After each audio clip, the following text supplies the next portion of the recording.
All right, guys, we're doing it again. This wasn't supposed to happen, but I'm considering this. We've got the RV. You know I like the RV. I kind of always like the RV-6. I like all the RVs. And this was it. This was the plane that I could just make mine and make it my very own, and I did. 150, 160 knots, burning 9.5 gallons an hour maybe, sometimes 9 gallons an hour. It's a great plane. This is a well-built one. I've said this before, but I had to look at, I think I looked at 7 different RVs before I found this one, because these are made in garages by people that don't always necessarily know what they're doing. So, and I wanted a good one, and this is a good one. And then, he didn't paint it with a rattle can. He brought it to a professional paint shop. He didn't do a little bit of the interior and get excited and start flying and never finish. I mean, he finished everything, even the cargo compartment. Everything's finished. The panel, you've seen the panel, right? Yeah, G3X, G5 backup, GFC 500 autopilot. This little guy in the bottom here, Navcom, even has a VOR ILS. iPad mount right here, looks perfect. So this is exactly how I would have wanted an RV-6, and it's great. And my wife and I are kind of empty nesters now, and we thought 2 seats is enough, And we still got the 177 for 4 seats, but that's got no radios at all, and not a good IFR platform at this point. So anyways, my daughter graduated school, came home, and now the places we want to go, we feel like she wants to go, right? So the 2 seats is a little limiting.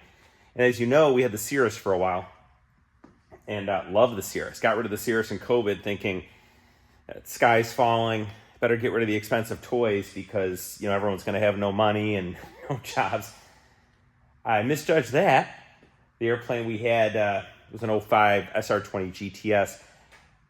For what we sold that for, that airplane is worth $100,000 more today than when we sold it. So mistakes were made, right? Some decisions you wish you could have back. This may be a decision I wish I could have back, right? It took a while. Anytime you get a new airplane, new mechanic, new set of eyes, they're going to find some stuff, get it all sorted out. And then we did the, new brakes, new tires. I don't know how old some of the stuff was. We just did new everything. Made it really nice. But now there's an opportunity to fix an old mistake and get back into a more serious, actually 5-person airplane. Mostly a 4, but you could put a kid in there. It's set up for 5. So we're looking at it pretty hard. I miss the Cirrus. Always loved that airplane. And it goes about the same speed, but now you carry more people. And honestly, a better IFR platform, right? This is kind of a little twitchy airplane. They're great. They're wonderful. Having to do it again, not the best hard IFR. Maybe I went overboard on the panel. There's a chance that we may have went overboard. But anyways, thinking about it, I want you guys to let me know. What do you think? Good decision?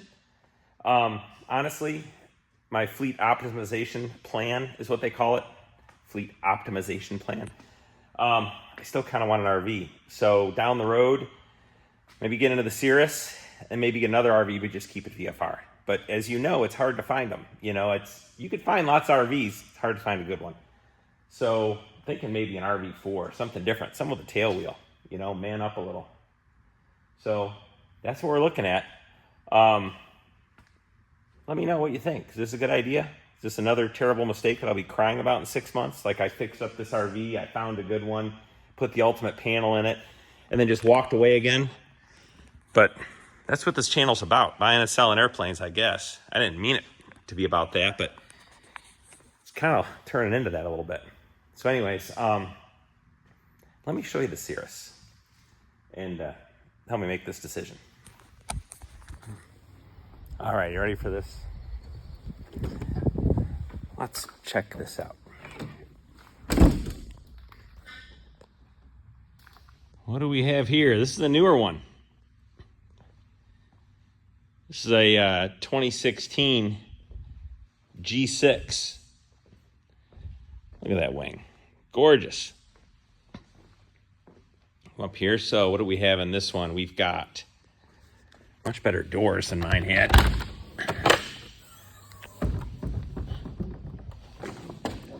All right, so we've got a G1000, the digital autopilot. Looks familiar. Kind of important, factory air conditioning. That is a nice option.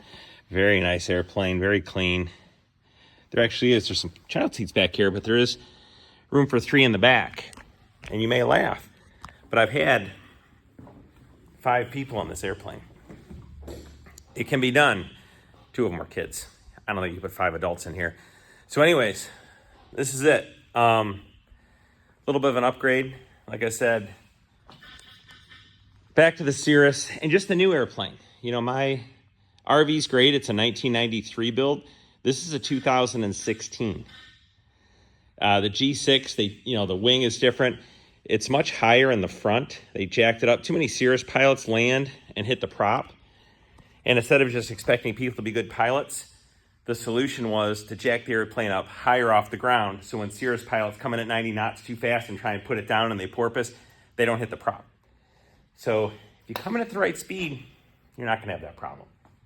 I mean, they're great airplanes. I have hundreds of hours in the Cirrus, probably more than half in mine, and then a bunch in this one. This is a friend of mine's and thinking about taking on a partner. So that's what we're looking at. So that's the question. Do you turn the RV into a partnership in the Cirrus instead and have much more airplane? And this airplane it's wonderful. Holds a lot of gas. It goes plenty fast, very efficient. I mean, 145, 150 knots on 12.5 gallons an hour. Those are good numbers, especially considering, fixed gear, right? I have my friend in an Aero, which love the Aero, but with his gear up and with 200 horsepower, he's going maybe 135 knots. This one with 200 horsepower and fixed gear, I could be going 150. So I'm 15 knots faster with the gear down. So the parachute, like I said, given the choice, I'd remove the parachute and take the increased useful load. What does the parachute give you though? Nighttime flying, maybe a better solution with the parachute. Over water. You hit an airplane, you lose your engine over water in a tricycle gear airplane. Most likely when that nose comes down, you're going to flip, you're going to end up on your back. So now you're upside down, you're sinking, you're taking on water, and you got to try and get out. Especially like an Aero when you have one door for all 4 people. Man, this airplane, I've seen it done. Maybe I'll even put a little clip of that in here.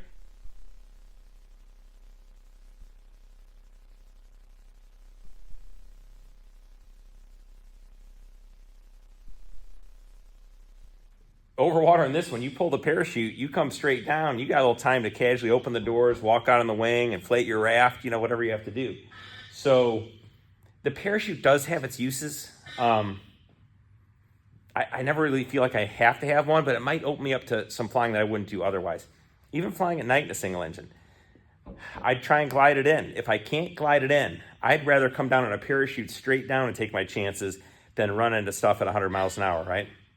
So a lot of people don't like it. They've got, man, I know it's over 150 confirmed parachute usages where they've used the parachute in the Cirrus and it saved people. So it's a layer of safety. I'm a little on the fence on it, but I could see the utility of it. So anyways, let me know what you think. I don't know. This is a lot more airplane, obviously a lot more expensive too, but kind of an upgrade and kind of fixes the problem of me selling that Cirrus, which I've regretted just about since the day that I did it.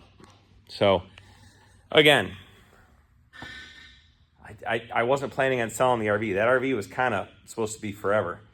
But forever, to me, seems like it means about 2 years. And really, having that plane for 2 years, that's almost a personal record for me. I haven't had many planes more than 2 years. Because I like all the airplanes. I get excited about a Waco, a Stearman, a Cirrus, a float plane. I mean, there's lots of stuff out there. And I like them all. That's my problem. So we'll see. See if the Cirrus, if we make this deal, if the Cirrus sticks around for a while or not. But again, let me know what you think. Stupid decision, keep the RV forever. The issue with the RV is with the panel in it, The engine getting a little higher time. I mean, if I do much more to it, I'll be upside down on it. Right now, I get out of it kind of unscathed. So, anyways, appreciate you watching, and we'll see you on the next one.